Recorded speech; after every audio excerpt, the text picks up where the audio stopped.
Apokalypsy toko voalohany a andininy fahasivy. Apokalypsy toko voalohany andininy fahasivy. Izao jaonina rahalahanareo sy namanareo amin'ny fahoriana ary amin'ny fanjakana sy ny faharetana ao amin'i Jesosy. Dia tao amin'ny nosy atao hoe Patmo noho ny tenin'Andriamanitra sy ny filazanan'i Jesosy. Voatsindry ny fanahy tamin'ny andron'ny Tompo aho. Ka nare feo mahery teo ivoko toy ny feon'ny trompetra, nanao hoe: izay zavatra hitanao dia soraty eo amin'ny boky, ka ampitondray ho any amin'ny fiangonana fito, dia any Jesosy sy Smirna sy Pergamos sy Tiatira sy Sardisy sy Filadelfia ary Laodikia. Dia nitodika aho izaha ilay feo niteny tamiko. Koa rehefa nitodika aho dia nahita fanaovan-jiro volamena fito, ary teo avorin'ny fanaovan-jiro dia nisy anankiray tahaka ny zanak'olona, ny akanjo lava hatrany tongony, sady nisikina fisikinam-bolamena teo amin'ny tratrany, ary ny lohany sy ny volony dia fotsy tahaka ny volon'ondry fotsy, dia tahaka ny oram-panala, ary ny masony tahaka ny lelafo. Ary ny tongony dia tahaka ny varahana manganohano ohatr'ilay voadio teo amin'ny fandrendrehany iny, ary ny feony toy ny firondron'ny rano be, ary nitana kintana fito teny an-tanany ankavanana izy, ary nisy sabatra maranitra roa lela nivoaka teo ambavany, ary ny tarehiny dia tahaka ny masoandro mamirapiratra amin'ny heriny. Ary raha nahita azy aho dia lavo ny ankohaka tahaka ny maty teo anoloan'ny tongony. Fa izy nanendry ahy tamin'ny tanany ankavanana ka nanao hoe: aza matahotra, izao ny voalohany sy farany, dia ilay velona efa maty aho, nefa indro velona mandrakizay, sady manana fanalahidin'ny fahafatesana sy ny fiainatsita. Koa soraty izay zavatra efa hitanao, na izay zavatra ankehitriny, na izay zavatra mbola ho avy rahatrizay. Dia ny zava-miafina ny amin'ny kintana fito izay efa hitanao teny an-tanako ankavanana sy ny fanaovan-jiro volamena fito. Amen. Tenin'Andriamanitra tia ny Tompo hisarihana antsika amin'izao fotoana fiandohan'ny fotoana izao, amin'izao ora fiandohan'ny fotoana izao, dia ny amin'ny maha-Jesosy an'i Jesosy. Hitantsika tsara mihitsy atao anatin'ity Apokalypsy toko voalohany ity ny maha-Jesosy an'i Jesosy. Feno voninahitra zany, feno famirapiratana zany, feno hery mahatahotra, mahagaga. Satria raha mijery mamaky ilay teny dia hoy izy rehefa namaritra an'i Jesosy izay hitany, nanao famaritana an'i Jesosy, jaonina. Dia inona ny famaritana nambarany rehefa nahita an'i Jesosy izy? Inona avy zavatra hitantsika ato anatin'ity Apokalypsy ity teo? Ny feoany mirondrona, feoany zay aloha. Ohatrany ahoana ozy izy ny feoany, jereo tsara ary aiza ho aiza ilay taony nisy an'izay teo. Andininy fa 5:10, any amin'ny tapany farany amin'ny andininy fa 5:10. Ny feoany dia toy ny firondronan'ny ranobe. Efa naheno ny firondronan'ny ranobe ve ianao? Ranobe, torrent moa ny frantsay, miteny frantsay, zany hoe ranobe mandeha. Misy taona ianao raha manakaikaiky rano no mijanona dia maheno feon'ny rano, tena mafy be mihitsy. Dia hoarin'ny jaonina tahaka an'izay ilay feo an'i Jesosy, hoe mirondrona tahaka ny rano be. Iza no andreny feoany ka tsy ankohaka eo anatrehany? Iza no andreny feoany ka mbola ini anota ihany? Iza no andreny feo an'i Jesosy ka mbola ho anaty tahotra? Fa rehefa mandeha ny teniny, rehefa mandeha ny feoany, dia miala ny ahianao, miala ny tahotrao, ary lasa miaina ao anaty fahamasinana ianao. Noho izany hoe firondrona ny feo an'i Jesosy zany, tahaka ny rano be. Kasihan'ny Tompo koa ianao androany, amin'ny alalana izany teny zany, ho tsapanao zany hoe tsy mandalo maina rehefa mandeha ny tenin'Andriamanitra, fa tahaka ny rano be. Ny rano be zany koa mifoka zay rehetrarehetra hitany eo, na loto na inona zany mandalo eo, rehefa mandalo amin'iny rano be iny dia manadio. mandrava, mamotika, zany hoe feo tenin' Jesosy zany. Raha izay, ohatrany ahoana koa Jesosy teo ozy izy, ny fahamaritany any azy. Ny lohany tahaka an'inona? Ny lohany, 14, ny lohany sy ny volony dia fotsy, tahaka ny volon'ondry fotsy, dia tahaka ny oram-panala. Ny lohany sy ny volony dia fotsy tahaka ny volon'ondry fotsy, dia tahaka ny oram-panala. Ny atao hoe oram-panala dia la neige, ary ny la neige dia fotsy. Ny fotsy dia mariky ny fahadiovana, mariky ny tsy fisin-doto, mariky ny fahamasinana. Dia ozy izy hoe ny lohany Jesosy dia tahaka ny volon'ondry fotsy, tahaka ny oram-panala.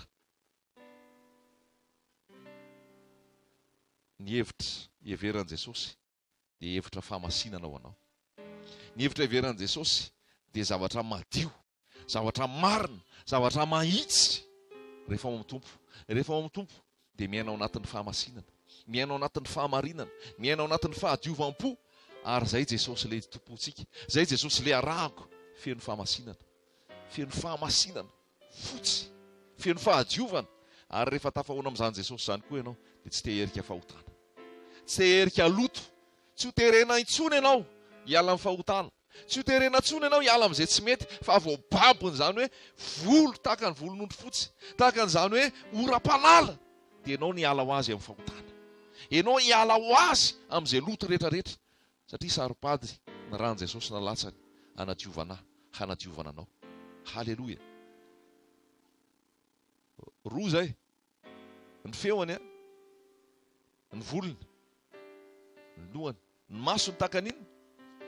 Ny masony dia tahaka ny lelafo. Ny masony dia tahaka ny lelafo. Tsara zany Jesosy zany. Ny masony dia tahaka ny lelafo.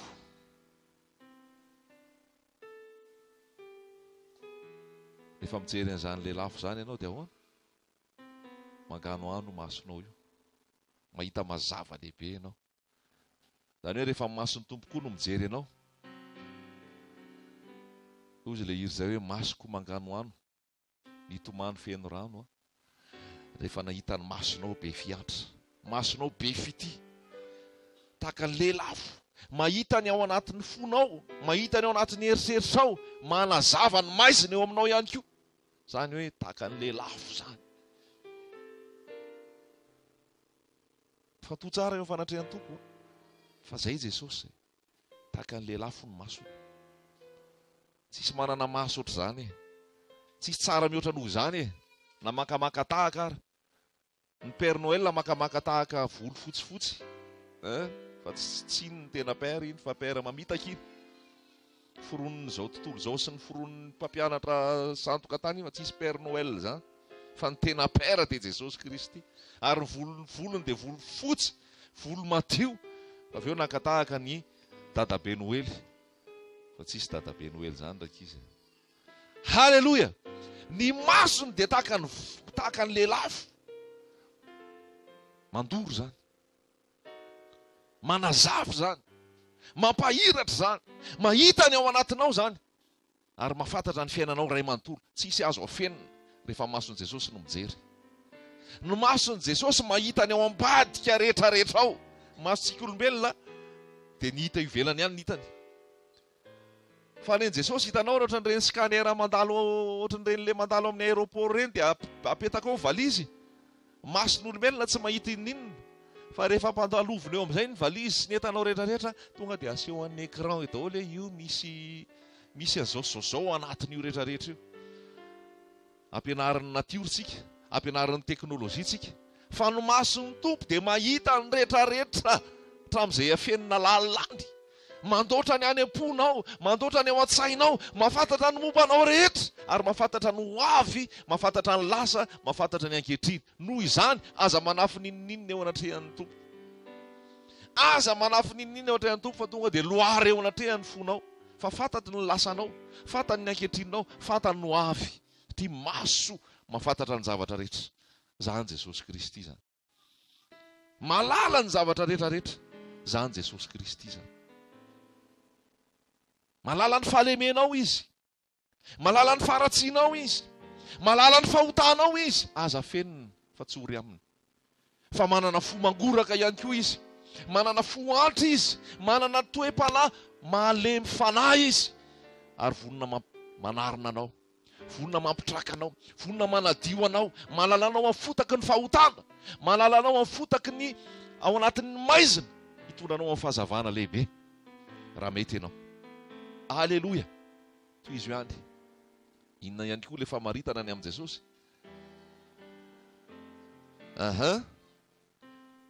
Andraso ary, ao aorianan'le maso teo dia inona ny voalaza? Ny tongony dia tahaka ny varahana manganoano, ohatran'ilay voadio teo amin'ny fandrendrehana iny. Ny tongony dia tahaka ny varahana manganoano. Inona ny varahana? Mavomavo ny lokony, mavomavo manopy menamena. Tahaka ny varahana manganoano ny tongony. Ny atao hoe varahana, ny alainy ohatra ny hoe varahana manganoano dia resaka famelan-keloka. Resaka famelan-keloka. Ny olona rehefa ifona, ary rehefa tena miaiky ny fahadisoany, tena mibaboka, dia manino? Mandoalika. Ary rehefa mandoalika dia eo an-tongotra ilay andoaliana.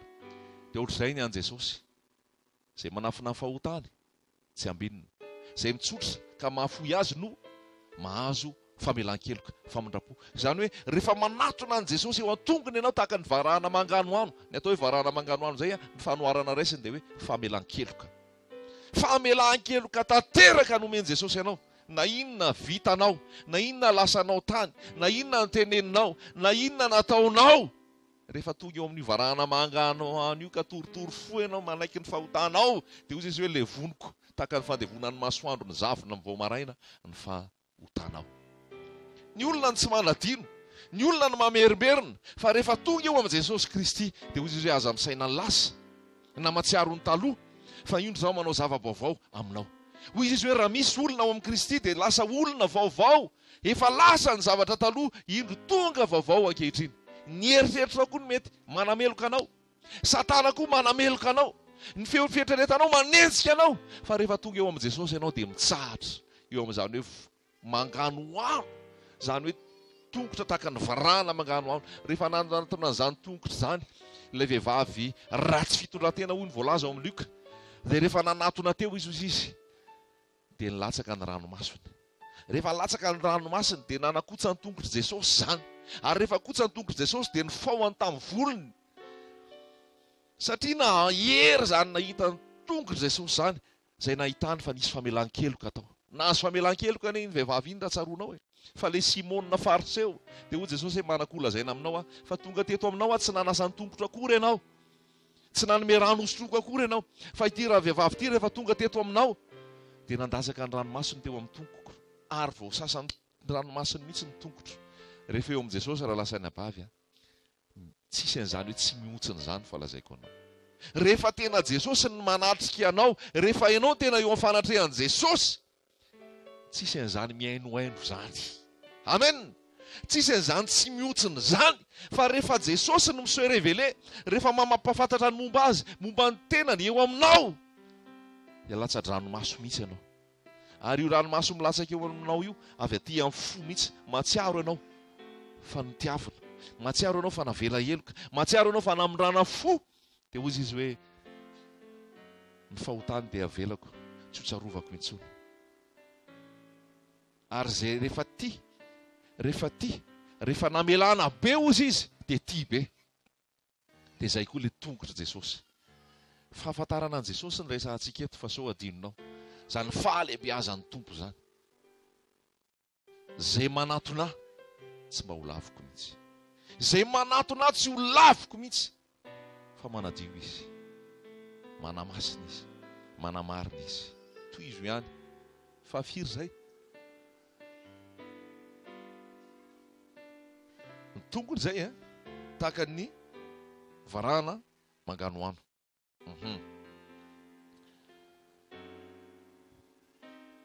Ny tongony dia tahaka ny varahana manganoano ohatr'ilay voadia teo amin'ny fandrendrehana, ary ny feony tahaka ny firondrona. Iny efa hitantsika teo iny. Eo amin'ny 9:40 ary ny ny sabatra maranitra roa lela nivoaka teo amin'ny vavany, ary ny sabatra maranitra roa lela nivoaka teo am-bavany. Takanina indray ny vavany sy ny lelany sabatra. Dia voalaza ao amin'ny Hebreo, velona sy mahery ny tenin'Andriamanitra, maranitra mihoatra ny sabatra roa lela, mampisaraka ny aina sy ny fanahy, tonona sy ny tsoka, ary mamantatra ny fisainana lalina, ary tsisy miafina eo anatrehan'ny tenin'Andriamanitra ny zavatra rehetra. Tenin'i Jesosy, ny feon'i Jesosy tahaka ny firondraony ny ranobe ozy izy, fa ny lelany tahaka ny sabatra maranitra. Manao opération zany. Zay dokotera rehefa manao opération dia bistouri no ampiasainy. Jesosy rehefa manao opération dia teny no ampiasainy. Ny tenin'Andriamanitra manao opération aminao, miopere ny fonao maratra, ny fonao malahelo, ny tarehinao manganoano masonao, ny tarehinao malahelo. Eto operen'i Jesosy ny mombanao rehetra. Fa ny alahelonao ody fifaliana, ny atahoranao ho tonga fahatokiana, ny fahotana mangejanao ho endahany miala aminao zany. Satria zay le Jesosy mahery zay. Zay le Jesosy tsika zany. Andriamanitra mahery ny Andriamanitra fa nanofasana azy tsy nahatazona azy. Andriamanitra mahery ny Andriamanitra fa potika ny fahotana nanaovany azy. Zay teny rehetrarehetra alefa n'Andriamanitra amintsika dia hoy ny voalaza hoe efa madio rahateo nareo noho ny teniko izay lazaiko taminareo. Hoy ny tenin'Andriamanitra rehefa miteny izy dia izy hoe ianareo lehilahy tiaka efa nivadinareo dia tahaka ny tiavan'i Kristy ny fiangonana, ary manadiova azy amin'ny rano fanasana ny tenin'Andriamanitra miopere anao. Tenin'Andriamanitra manavaka anao amin'izao tontolo izao. Tenin'Andriamanitra manome fitondratena vaovao anao. Tenin'Andriamanitra manome fomba fisainana vaovao anao. Tenin'Andriamanitra manamasina anao. Fa raha tsy manaiky ny dioviny tenin'Andriamanitra ianao, tsy manana anjara amin'ny fanjakan'Andriamanitra. Raha tsy manaiky ny dioviny tenin'Andriamanitra ianao, tsy manana anjara ny amin'ny fiverenan'i Jesosy. Fa hoy izy hoe ny tenin'Andriamanitra dia tahaka ny sabatra maranitra roa lela, mampisaraka, manala ny fahotana, manala ny fahalotona, manadio ho anao. Ekeo ty tenin'Andriamanitra ty, manamasina, manamarina. Tenin'olona rehetrarehetra, tenin'olona, tenin'olombelona, tenin'izao rehetrarehetra izao, dia be da be ny fivokany. Eo ny fampanantenana pokaty, eo ny teny mandratra, eo ny teny mampitomany, eo ny teny manozana. Zany rehetrarehetra zany rehefa alefan'ny olona dia manimba ny tsirairay avy. Satria io teny io, hoy tenin'Andriamanitra amin'ny Jakoba, ny teny ozy izy maninona? Lela molona zainy, afo ny lela. Io ihany ozy izy nisaorantsika an'Andriamanitra. Io ihany koa nefa ny anjony antsika olona. Tsy mety zany ozy izy raha sady loha rano iray sady amoaka mamy no masira. Ny teny dia mandratra, ny teny dia misy fiatraikany. Nisy taona rehefa enjehan'i Jeremia, ny enjehan'ny mpiarabelona taminy dia ndao vonoatsika Jeremia ozy, Jeremia mpaminamy, fa vonoatsika amin'ny lela. Dangereux il est io. Teny kely fotsiny dia mety mandrava zavatra be da be. Teny kely fotsiny dia mandrava fitokisana. Teny kely fotsiny dia mampisaraka. Teny kely fotsiny dia mahafaty hainy lela sady mamono no mahavelona. Dia tany amin'ny fiainanao rehetrarehetra tany, firy taona ny ainanao zao? Inona nefa nataon'ny olona taminao tamin'ny vava rehetra nylazaina? Inona ny lela nalefan'olona taminao natonga poizina, natonga fahafatesana, natonga faharavana taminao? Fa androany raha mihaino ny feon'i Jesosy ianao dia esory ny pozina rehetrarehetra vokatry ny lela tany aloha rehetrarehetra tany. Esory ny pozina rehetrarehetra, esory ny pozina rehetrarehetra. Omeny ny teniny ianao dia ho dioviny ianao, dia ho amarininy ianao, dia ho amasininy ianao, dia omeny fifaliana ianao. Satria mandray teny feno fifaliana ny an'i Jesosy. Teny manome fampanantenana, teny manome hery, teny manasitrana, teny manangana maty. Halleloja! Zany le sabatra zany. Manangana ny maty. Rehefa nyteny izy tamin'ny Lazarosy, ry Lazarosy mitsangana. Sabatra nge zany. Tonga dia nisokatra ny fasana, nitsangana Lazarosy. Mahery ny tenin'Andriamanitra. Ary ny tenin'Andriamanitra no nisy mpiainana. Tsisy fiainana avy eo aminao. Avy aloha ny tenin'Andriamanitra ilatsaka ao aminao. Ary le teny tonga nofo Jesosy Kristy. Tahaka ny sabatra maranitra. Halleloja! Tsara nge zany Jesosy zany. Ny masony, ny volony, ny tongony, ny feony, ny lelany, ny vavany tahaka ny sabatra. Toy izy dray, inona ihany koa? Famaritana ny amin'i Jesosy. Ny tarehany dia tahaka ny masoandro mamirapiratra amin'ny heriny. Amin'ny fotoana ohatrany ahoana amin'ny masoandro ny tena mamirapiratra amin'ny heriny? Amin'ny taotavonana, amin'ny atoandro, amin'ny 12 ora. Ny tarehany tahaka n'inona? Tahaka ny masoandro mamirapiratra amin'ny heriny. Rehefa mahita zany tarehan'i Jesosy mamirapiratra tahaka amin'ny masoandro zany, andra mijereny io masoandro io? Efa nanana jereny io masoandro io ve ianao? Tsy vita e? Tsy vita. Maka ny hazavany fotsiny, dia maka ny hafanany, fa tsy tafajery. Tsy tafajery fa zay mijery an'io jamba amin'ny maso. Zay mijery an'io falina. Mijery an'io tsy mahita tsony. Satria mahery loatra le masoandro. Ary Jesosy Kristy dia noharin'ny Jaona hoe tahaka ny masoandro mamiratra. Lazaiko anao fa tsisy fahazavana tena azo antoka raha fa tsy eo amin'i Jesosy. Tsisy fahazavana tena azo antoka, tsisy famirapiratana tena tsara indrindra, fa santoka sy fitapitaka daholo ny ambony. Fa ny masoandro Jesosy, masoandro mitondra hazavana, mitondra aina, mitondra fiainana, mitondra fifaliana, mitondra fampanantenana. Dia Jesosy Kristy, ry Jesosy masoandronay, ny aiziny fo lasa tokoa. Tonga ty anatinay mazava lehibe. Ny fahazavana no mitondra fiainana. Hoe teo anatrehan'ilay masoandro ny fiainanao. Hoe teo anatrehan'ilay masoandro no mombanao rehetra. Ho azavainy. Zay maizimaizina rehetrarehetra any, zay takotakona rehetrarehetra any, rehefa tarafin'ilay masoandro ny Jesosy rehefa mahazo masoandro ny zavatra anankiray dia miaina. Azontsika ve sa? Fa rehefa ny zavatra anankiray tsy dia misy masoandro, bobongolo, haolo, maimbomaimbo, misy tranokala. Dia zay daoko sokafana kely ilay trano mba azonandro. Sokafo ohatr'izay koa ny fiainanao mba azonandro. Sokafo koa ny fonao mba azonandro. Sokafo ny sainao amaneritretra ao azonandro. Idiran'ilay masoandro dia Jesosy Kristy zany. Anala ny aizinao anatinao. Hitondra fiainanao anao. Halleluja. Jesosy Kristy ilay masoandro. Masoandro manazava. Jesosy Kristy zany dia zavatra rehetra. Zavatra rehetra. Tahaka ny masoandro mamirapiratra amin'ny heriny. Ary io masoandro io mahazo anjara amin'io daholo. 4 miliara ny olona eto tany. Fa tsisy mitsy hoe lasan'ilay olona rairy fotsiny ny masoandro. Lasan'ilay vahoakatsy fotsiny ny masoandro fa ny sasany tsy mahazo. Fa 4 miliara ny olona eto tany fa mahazo an'io anjara masoandro io avokoa. Oharina amin'izay koa Jesosy hoe mivoha varavaran'ny lanitra ho anao. Misy anjara toerana tsara ho anao ao. Misy plasy tsara be ho anao ao. Voavoatra ny fanasana ozy izy. Fa ny nasaina ny tsy mendrika. Atsoviny mandringy. Atsoviny mahantra. Atsoviny boka. Atsoviny eny an-dalambe rehetrarehetra eny. Atsovy hiditra atao fanasana. Fa voavoatra ny fanasana. Tsy manavaka ny tompo na iza na iza.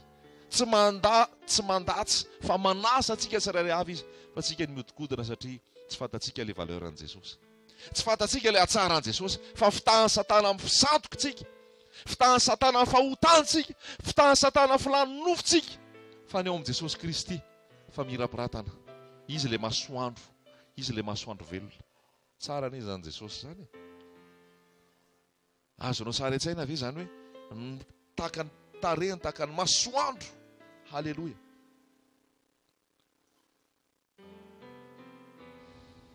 Mikarakely eny amin'ny 12. Jereny Jesosy tsika izao hoe tsisy afa-tsy Jesosy. Ny olona tsy memboninahitra. Ny olona dia nofo ihany, ahitra ihany. Fa ilay velona mandrakizay no mpanjintsika. Jesosy Kristy. 12.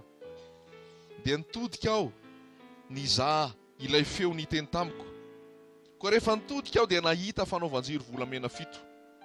Ary teo avoan'ny fanaovan-jiro dia nisy anankiray tahaka ny zanak'olona. Toa zanak'olona. Miakanjo lavatra any an-tongony. Sady nisikina fisikinam-bolamena teo an-tratrany. Zany ny akanjon'i Jesosy. Nahita ozy izy tahaka ny zanak'olona. Ny akanjo lava ny akanjo lava hatrany tongony, sady ny sikina fisikinam-bolamena teo atratrany. Alaivo sary an-tsaina zany, akanjo lava misikina fisikinam-bolamena teo atratrany. Jesosy ny roa, Jesosy ny roa, Jesosy ny mpanjaka. Rehefa mahita an'izany Jesosy zany ianao, makanjo lava fotsy ozy izy. Saronao le vehivavy nandeha rà nandritry ny taona maromaro, efa tsy nisy antenaina intsony, voalaza fa hoe io vehivavy io dia efa nandany ny volany tamin'inona, tamin'ny mpanao fanafody. Io vehivavy io dia efa nandany ny volany tamin'ny dokotera, tamin'ny mpitsabo, fa tsy nisy nahasitrana azy fa nandeha rà foana izy. Ary rehefa nahenao Jesosy izy dia ahoana nataony? Andeha ozy izy anatona an' Jesosy. Inona nampitsahatra an'le rà? Inona nampitsahatra an'le rà? Nikasika ny sombon-damban' Jesosy, rambon-damban' Jesosy fotsiny no nikasihany. Ao anatin'izay fotoana izay feno vahoaka maro teo, fa nisisika izy, nisisika izy. Ary rehefa nisisika izy dia nikasika ny rambon-damban' Jesosy. Rehefa nakasika ny rambon-damban' Jesosy izy, nitsahatra teo ny eo le rà, nitsahatra teo ny eo le rà, tonga dia teo ny eo. Dia ao anao Jesosy rehefa avy eo,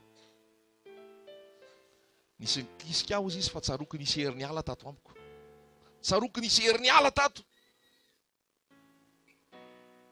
Dia hoy ny mpianatra hoe vahoaka be da be mifaniziny io very Jesosy. Aiza ny alalany eo izy nikasika anao, fa nangofotra le rà vehivavy rehefa niona tamin'i Jesosy avy eo izany no nikasika anao. Dia hoy Jesosy hoe anaka ny finoanao no navonjy ianao, sitrana amin'ny rofonao ianao. Nikasika an'le rambon-damban' Jesosy fotsiny izy, tsy mbola Jesosy akory ary fa ny lambany fotsiny, ny lamban' Jesosy fotsiny.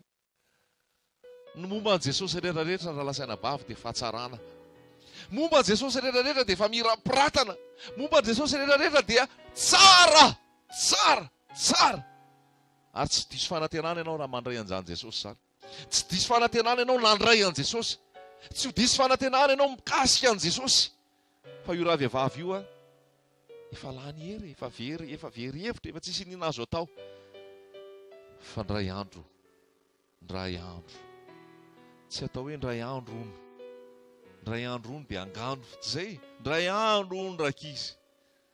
Fa ny antsika ndray andro tonga le tompony Galily, tonga le mpanjaka ny mpanjaka, tonga le Jesosy Kristy nandeha teny an-dalana, nandeha teny an-dalana, eny an-dalana eny Jesosy. Halleloja. Libra miaraka amin'i Jesosy falazaiko anao. Tsy ao amin'ny trano fivavahana ihany mahazo fanasitranany, ao amin'izao, ao amin'ity trano ity ihany, teny an-dalana Jesosy.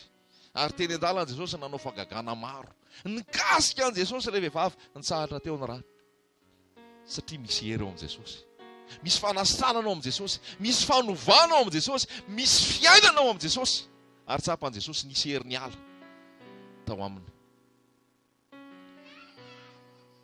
Inona ny tsy mitsahatra eo aminao amin'izao?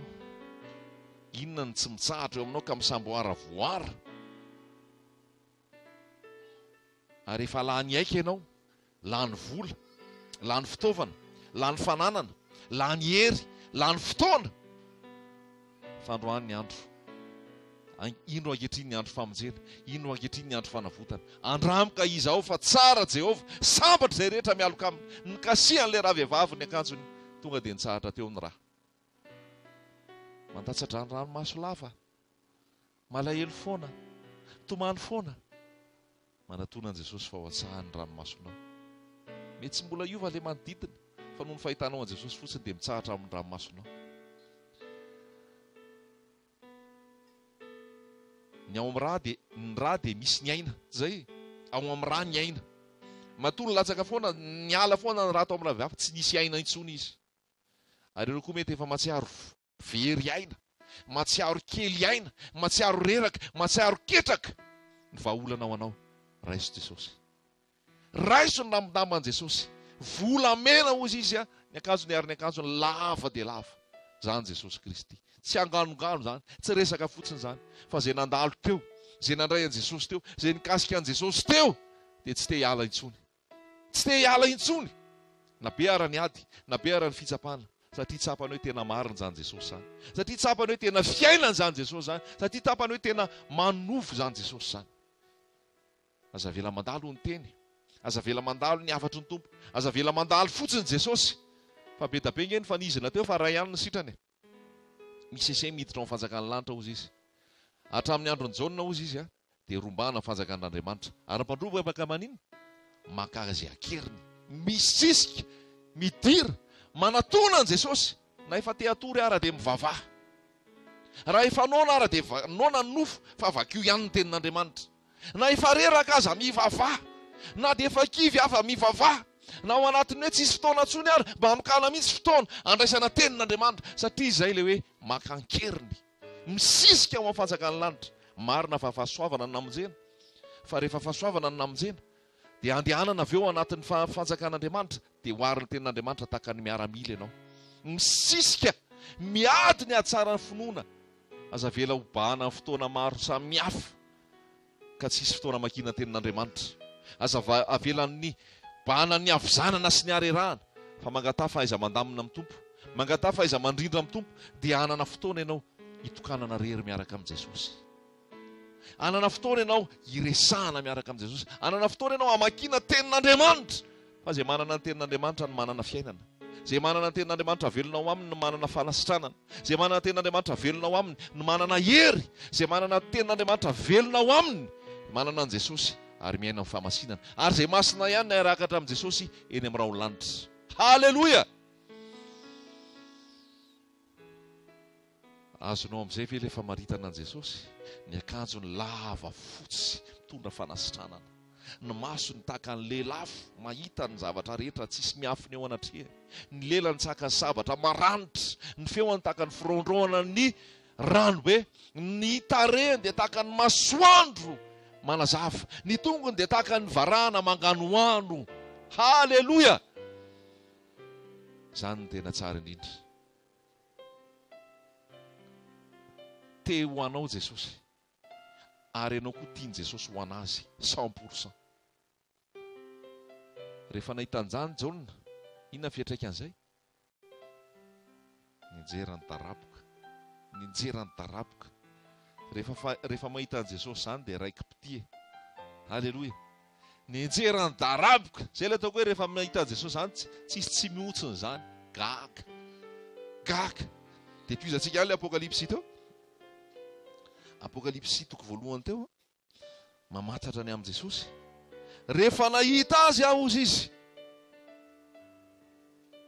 rehefa nahita azy aho dia lavo niankohaka tahaka n'inona? Tahaka ny maty teo atongony.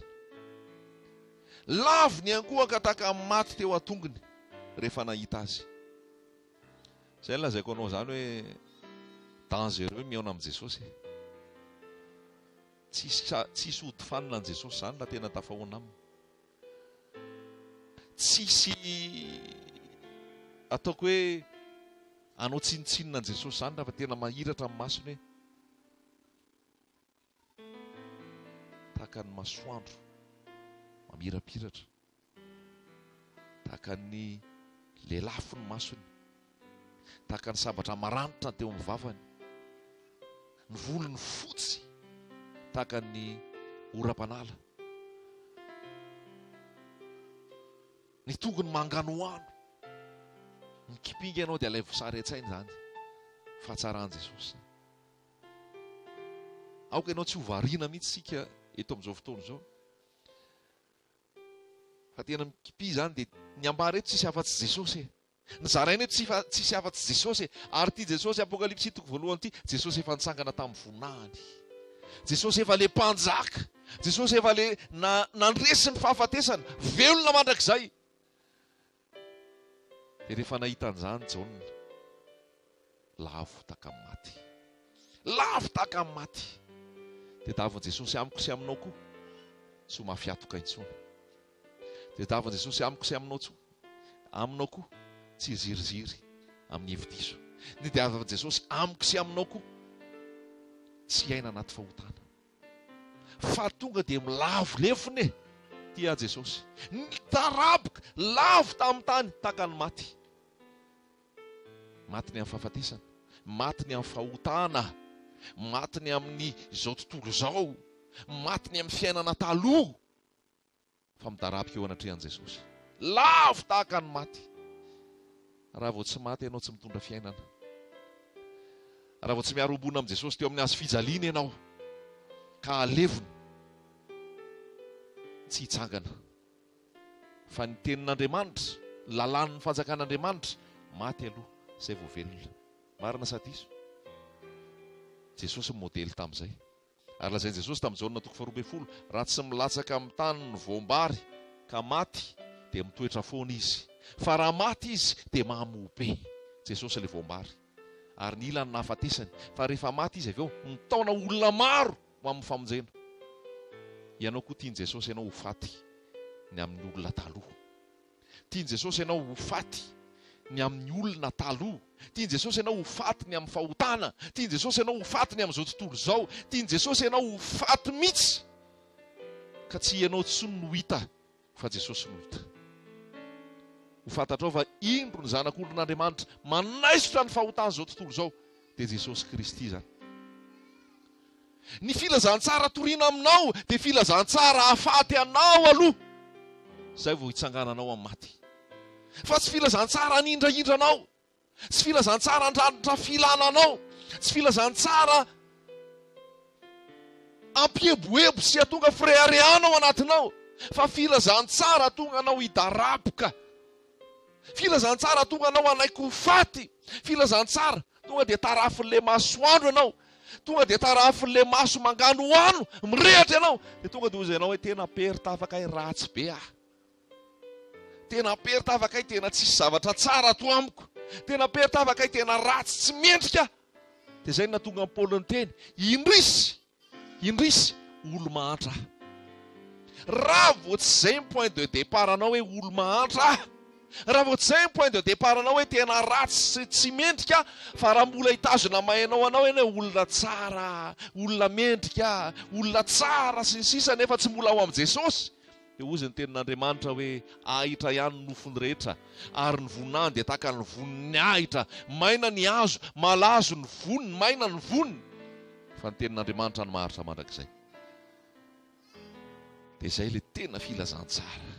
Ny tena filazantsara dia famonoana ny ambonao, famonoana ny fieboebonao, famonoana ny fizahozahoanao, famonoana ny fitiavan-tenanao.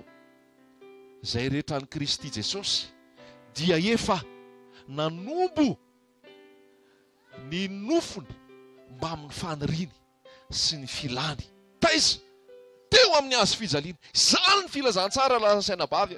Izany ny tiana zaraina aminao, ny alekenao mihitsy ho faty aloha. Nanombo ny faniriany sy ny filany. Fa tsy hoe entina andao iany tenin'Andriamanitra, hoe daholo ny fanirianao sy ny filanao, fa hovahana, homenanao daholo izay ilainao sy tianao.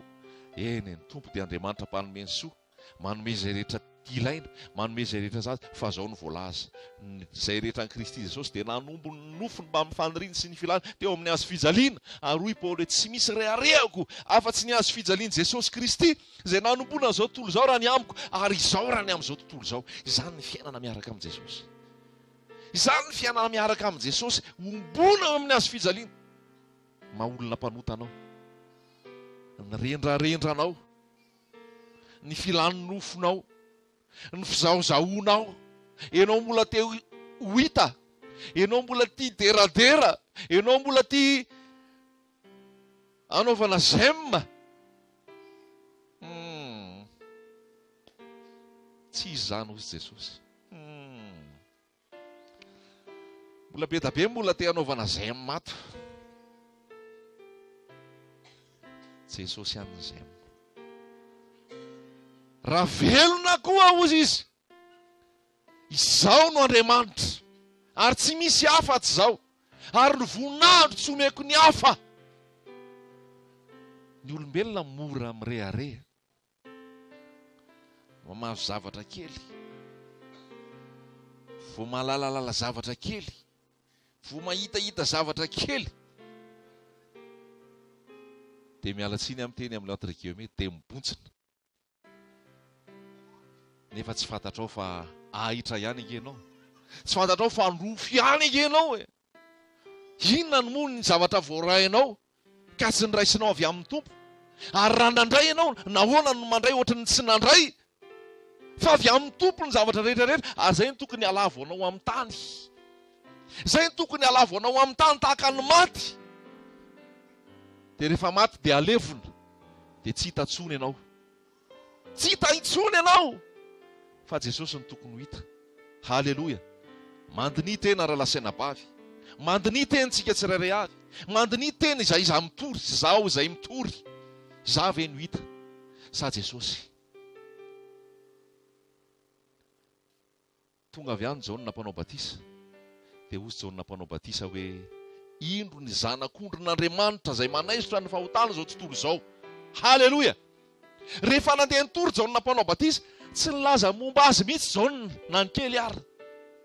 Tsy nilaza ny momba azy Jaona, tsy nilaza ny tranony, tsy nilaza ny asany, tsy nilaza ny zavatra ataony, tsy nilaza ny firazanany, tsy nilaza ny ninona. Fa tonga dia hozy hoe indro ny zanak'ondrin'Andriamanitra izay manaisitra ny fahotana izao tontolo izao. Ny filazantsara raha lasaina bavy, ny zavatra toriana raha lasaina bavy, tonga dia mifantoka amin'ny Jesosy fotsiny. Indro ny zanak'ondrin'Andriamanitra izay manaisitra ny fahotana izao tontolo izao. Tsinotsinona hozy Jaona.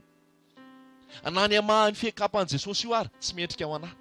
Tsapanao zany, tsapanao ve zany fanetretenan'i Jesosy zany? Aiza ny mpanompon'Andriamanitra manetry tena ohatran'izany Jesosy, ohatran'izany Jaona mpanao batisa zany amin'izao fotoana? Aiza ny mpihira ara-pilazantsara manana fanetretena ohatran'ny any Jaona mpanao batisa zany amin'izao fotoana? Aiza ny evanjelistra, aiza ny mpitendry, aiza izay mpino kristianina manana toetra tahaka ny Jaona mpanao batisa zany hoe na ny amahan'io fiakapana io ary tsy mendrika anazy aho. Ary ny tenin'ny Jaona dia hozy izy tsy maintsy mitombo. Fa izaho tsy maintsy manino? Izaho tsy maintsy miaina. Izy tsy maintsy mitombo, izaho tsy maintsy miaina. Zay ny lazainy Jaona. Zay ny lazainy Jaona. Efa mampitombo eo aminao ve Jesosy? Efa miaina ve ianao? Ary hitariko ary ny tenin'ny Jaona hoe tsy miaina fotsiny fa maty mihitsy e.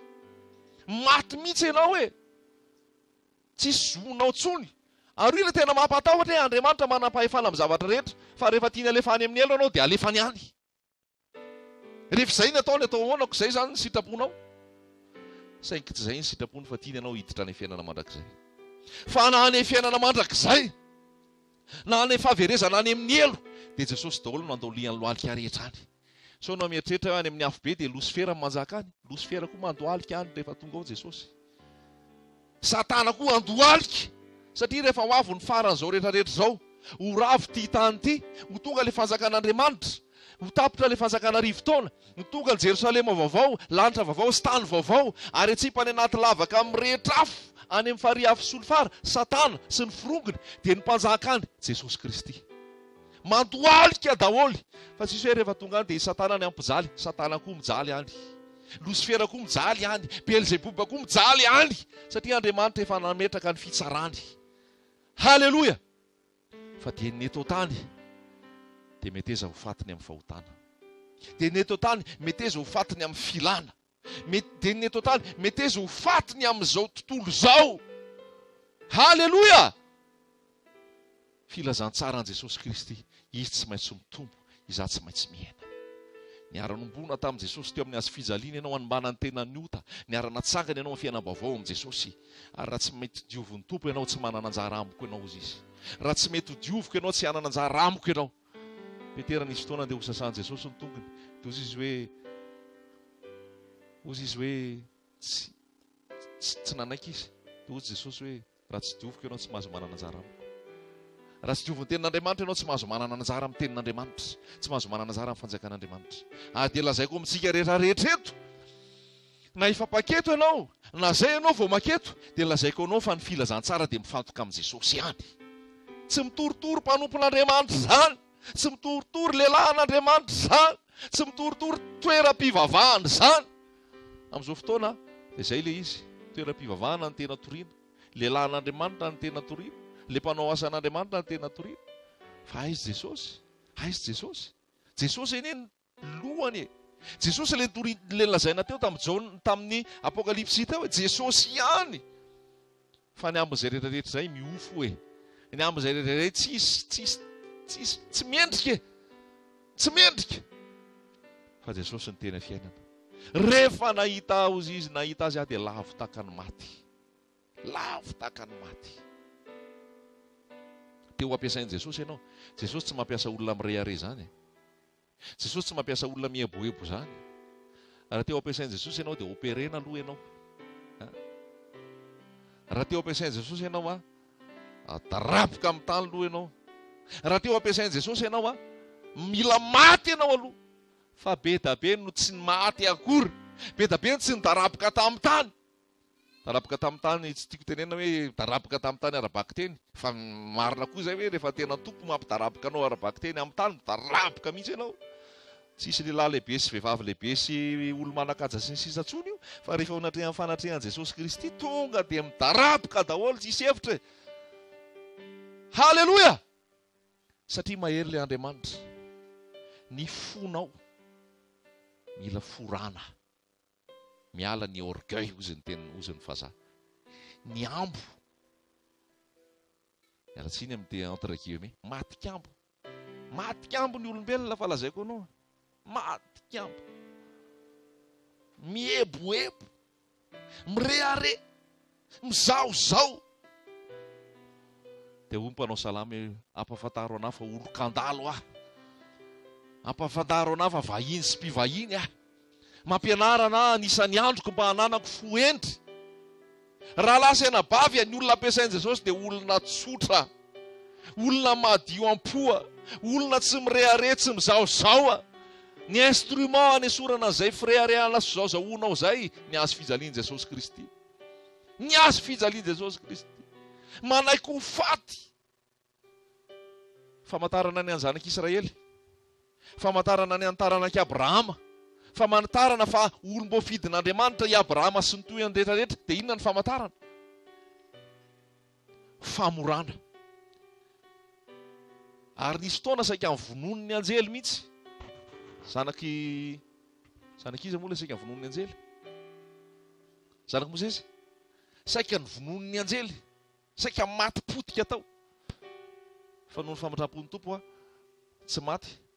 Ary rehefa le avy saika ny vonoana iny dia ny forana iny. Ny forana. Inona dikany famorana? Circoncision. Inona dikany circoncision? Ho antsika malagasy mahalala an'izay, ho an'ny zazalahy. Forana, misy nofo esorina. Dia hoy sika amin'izay madio izy. Dia hoy ny tenin'Andriamanitra hoe mila forana ihany koa ny fonao. Satria misy nofo be ao. Iny nofo be iny le fizaozaona, fireharehana, fieboebona, ajejojejona. Ay. Raha lasa enabavy, hoaizy ty fiainana kristianina ty. Hoaizy ty fitoriana filazantsara ty. Fa zavatra lazaiko anao, ny olona ao am-piangolana, ny olona kristianina, jejo lavitra noho ny ainy amin'izao tontolo izao. Jejo ange zany. Mialatsiny milaza anao an'izay. Raha anatin'izay ianao misaoran'i Jesosy fa voateny ianao androany zany, matsara anao zay. Raha tsy ao anatin'izay ianao dia isaorana ny tompo. Fa ny ajejojejony zany tsy hidirana amin'ny fanjakany lanitra. Ny atao hoe jejo dia manisy zavatra superflu. Zany hoe zavatra aitraitra, tsy d'origine, tsy naturel intsony. Ohatra, hoanao io raha vehivavy efa tsara tarehy io. Hoanao io efa tsara tarehy nataon'ny tompo io. Eo anao dia foron'ny Satana sy foron'ny zao tontolo zao, asiana an'ilay ho lavalava ampiana ireny. Tsy haiko koleny ireny sa iza manao an'ireny ato. Faux ongle. Inona ny andaninao lera amin'izany? Raha an' Jesosy ianao. Fotoana ametrahanao faux ongle, efa ampianaovanao louange hideranan'i Jesosy. Faux ongle anankifolo zany. Dona kely eto iny dia efa hainao indray maratra.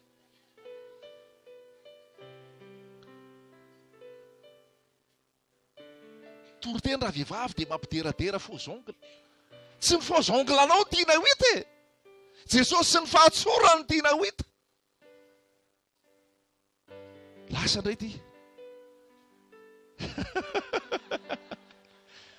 mampitendray fanamasa lasa ndray ty izao. Rehefa tonga ny ten'Andriamanitra lazaiko anao zay nge le sabatra e. Ohatran'ny sabatra e. Miopere anao ndray tompo androany. Sy anao zay manaraka an'ity vidéo ty. Faux ongle. Ohatrinona no manao faux ongle? Dia olaninao faux ongle ve ny volanao? Ary tsy volanao efa volan Jesosy. Maninona raha jalo ny faux ongle dia omena vary sy laoka sy mofo mandry. Faux ongle zay. Vonona ve ianao? Attachez vos ceintures. Enoy ny fanamasina. Enoy Jesosy miresaka aminao. Fa tiany Jesosy ho diovina ianao. Mila olona madio, mila olona tsotra, miditra ny fanjakany lanitra, fa tsy olona feno aitraitra. Tsy olona anaty fehboheboana, tsy olona anaty freariana, tsy olona ao anaty jejojejona. Tsy voatery hanaraka ny lamodiny zao tontolo zao ianao. Fa ny lamodiny lanitra ny mila rahanao. Fron'ny Satana daholo ty rehetrarehetra ty. Alleluia. Miova ny fanavaozana ny saina. Hamantaranao ny sitrapon'Andriamanitra izay tsara sady ankasitrahana no marina. Ary aza manaraka ny fanao zao tontolo zao. Miova ny fanavaozana ny saina. Hamantaranao izay tsara sady ankasitrahana no marina. Tsotra rahalamy ny tena tsara. Za mahita olona tsotra, mahafinaritra ahy miaraka amin'olona tsotra. Simple. Azay la zay ny ten'Andriamanitra ny amin'ny salamo iny. Tao bola. Amin'izay olona tsotra ny sehonao fa tsotra. Ny modely voalohany an'izany fahatsorana zany lasa anabafy dia Jesosy a. Jesosy tsy be lamody zany a. Jesosy olona tsotra, olona simple. Lehilahy koa ma tsy misy jejo a. Zella ny volo. Kopom-bolo vao tsy mety kely io dia midongy. Eny solainao be ty voloko ty. Misy anak'iray zay a, tsy nety le kopom-bolony tsy tonga mihitsy izy mivavaka aloha fa tsy mety le volo. Dia tsy tonga mihitsy izy mivavaka fa ratsy kopony le volo. Nga ianao tsy... Rehefa mitafy voninahitra Jesosy ianao, zay ny zava-dehibe. Halleluja. Ajanony ny faux ongle fa tsy tsara. Taremo maquillage e. Maquillage be loatra. Tsy hita intsony le fahatsaranao d'origine avy amin'ny Jesosy. Fa omeny zao tontolo zao an'ity rehetrarehetra ty ianao. Mangamanga, fotsifotsy, menamena, mavomavo. Farany rehefa esorina iny rehefa tsy asiana tsony a, dia lasotra ny simbasimba ny tarehanao. Lasotra miketroketrona ny tarehanao. Satria efa simba an'ilay produit rehetrarehetra, produit de beauté. Ao amin'ny Jesosy ny beauté. Lazaiko anao zany. Ao amin'ny Jesosy ny beauté. Misy tsy tia ny tenany mihitsy. Tandremo. Salamo 8:30 dia nilaza, endre zava-tsy ho amiko ny hevitrao. Endre mahagaga ny nanaovanao ahy. Feno fahatsarana. Alleluia. Ny volon-koditrao, ohatran'io ny tiavan'i Jesosy azy, misaora azy amin'io, midera azy. Fa tsy ohatran'ilay tany Amerika hoe lasa atao fotsifotsy ny tarehany, fa mainty hoditra izy teo aloha. Misy tsy tia ny volony mihitsy, ratsy be ty voloko ty. Tsy tiako mihitsy ty voloko ty. Jesosy ny nanao an'io. Amin'izy tsotra be io isaorana an' Jesosy. Amin'izy ao olo io isaory an' Jesosy. Spesial ianao an' Jesosy. Aza mitsiritra ny hafa. Aza mitsiritra ny hafa. Ianao spesial eo am' Jesosy. Nakambana tsy mitovy. Fa manana ny fahatsarana ianao. Namboarin' Jesosy ianao. Amin'ilay olombelona le namboarina ara-nofo ny foroniny. Ny zava-boarin'Andriamanitra. Mahaiza mankasitraka ny zavatra nataon'Andriamanitra. Mahaiza mankasitraka ny zavatra nomen'ny tompo anao. Fa rehefa miova amin'ny fisainana ohatran'izay ianao, feno fisaorana fiainanao, dia mampiova zavatra be da be zay. Mampiova zavatra be da be zay. Tandremo ren'le inona moa le hoe tissage, extension, lissage brésilien, dia alavana le volo. Inona? Lisasy brésilien fanatsoram-bola eny, tsy haiko ilay izy. Fa nisy olona tany ivelany tany. Nisy devoly ilay vehivavy. Roana devoly tsy afaka mihitsy, roana devoly tsy afaka mihitsy. Fa tsy rararara tamin'ny tany teo tsy afaka mihitsy. Ny hafarany dia izao natao tamin'ilay vehivavy. Esory reny volonao reny. Satria tsy volo naturel ilay izy fa nampifanohizana. Rehefa nesorina ilay volo, afaka ilay devoly. Afaka ilay devoly. Tsangana izy.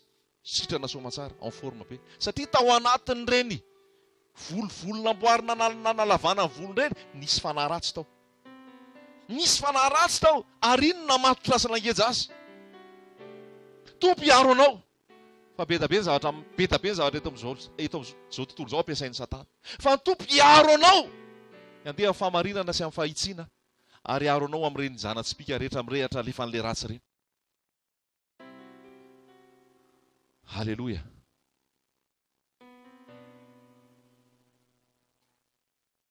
Inona moa ilay tiana lazaina teo? Mba Jesosy no hita fa tsy izany no hita.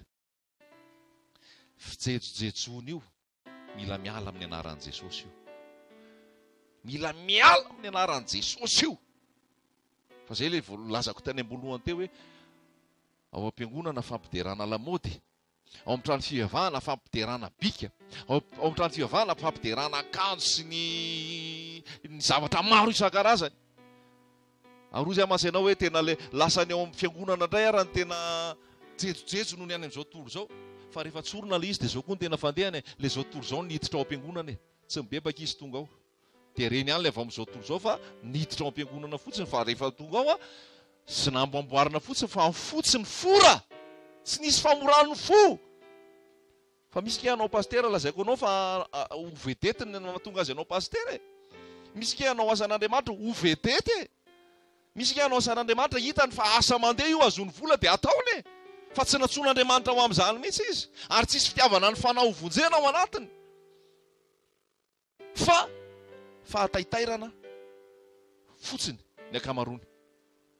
Meteza ho foran'ny tompo ianao. Miala ny nofo mba ho madio. Forana ny fo. Dia dinio Andriamanitra iza moa? David, Psalm 130. Dinio Andriamanitra. Fataro ny eritreritro. Izaho toetra fataro ny foko. Izaho raha misy lalana mampahory atao anatiko tario amin'ny lalana mandrakizay aho. Mba hanana fanetretena foana ny ianao. Mba hanetretena foana ny ianao. Fa izay ilay toetran'i Jesosy, manetretena. Mahasoa anao ny teny omen'Andriamanitra satria manadio, manafaka anao iny. Misy olona mazoto maka sary, te ho alaina sary foana. Sao dia misy fijejojejona ao aminao. Te alaina sary foana, selfie tsisy farany. Selfie. Te alaina selfie kely. Fa nipotsapy ane zany. Tena anao foana. Ianao foana ny tiana ho hita.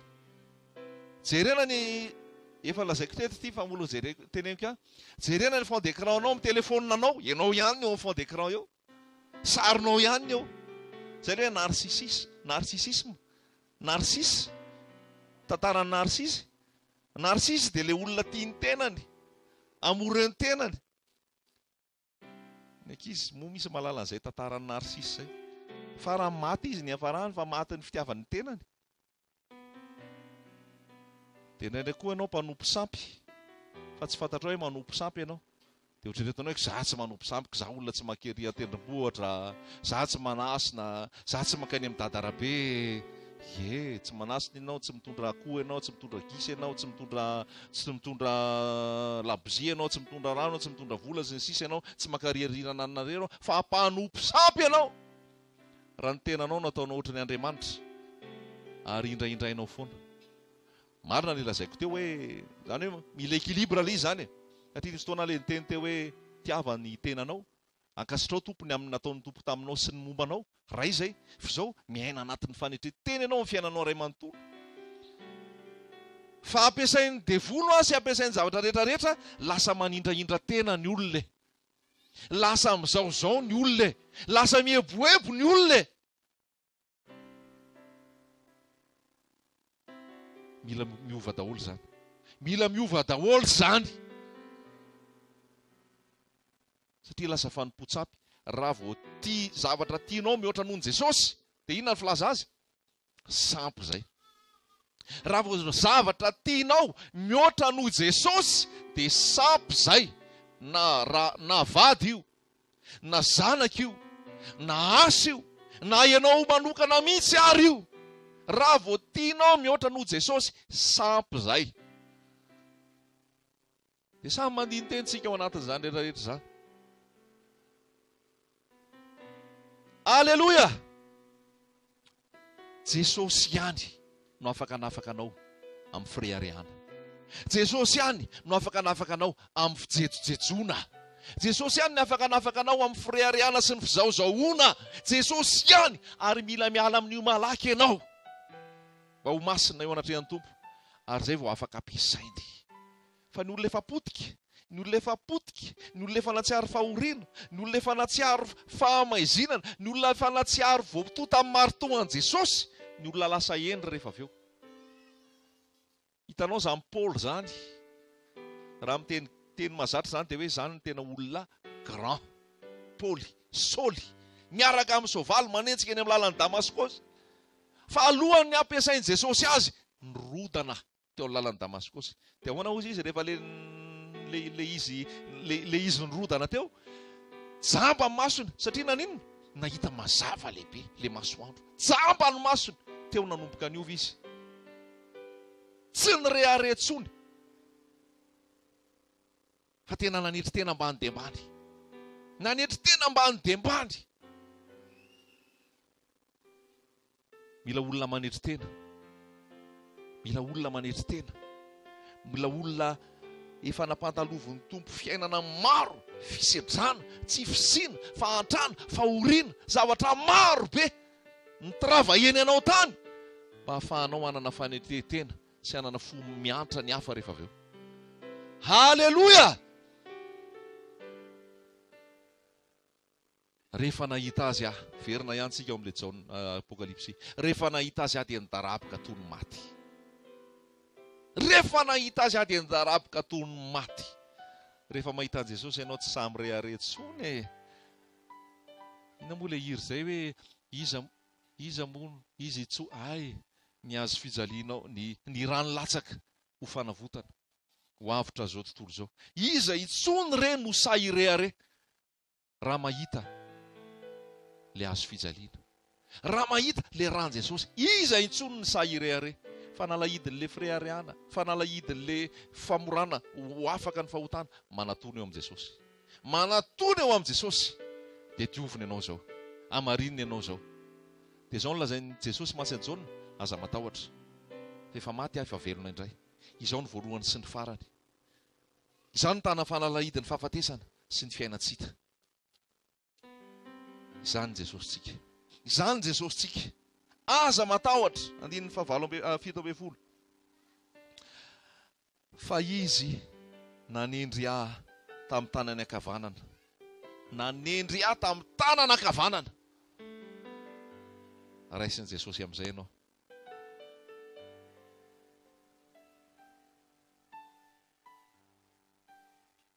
Ao anaty fotaka mandrevon'ny fahotana, akariny ianao. Ao anatin'ny aizina, akariny ianao. Nanendry ahy izy tamin'ny tanany ankavanana, dia nanao hoe aza matahotra. Izao ny voalohany sy farany. Io ilay alfa sy omega io.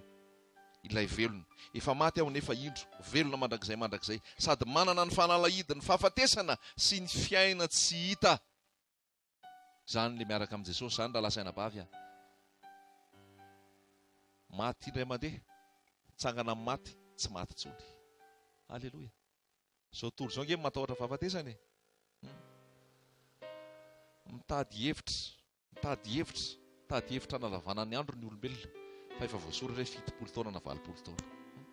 70 taona na 80 taona. Ny medicine, ny teknôlôjia, zavatra maro rehetrarehetra io, dia fahafatesana daholo ny ataony. Fa tsy vitany. Anemorana azy nga no hainy. fa ny anafoanana azy tsy vitany. Nefa Jesosy nanafoana azy. Amen. Jesosy nanafoana azy. Jesosy nanafoana azy. Ny fahafatesana noresena hozy izy. Maty, tsy hita intsony. Ianao manana an Jesosy ingy fiainana mandrakizay ny aminao. Mandrakizay zany tsy hitanao fihatra intsony. Tsy hitanao hoe hatraiza. Fa mandrakizay ianao velona miaraka amin'ny Jesosy. Velona any an-danitra. Manana fiainana mandrakizay. Vao androany ianao ny tafaraka amin'ny Jesosy.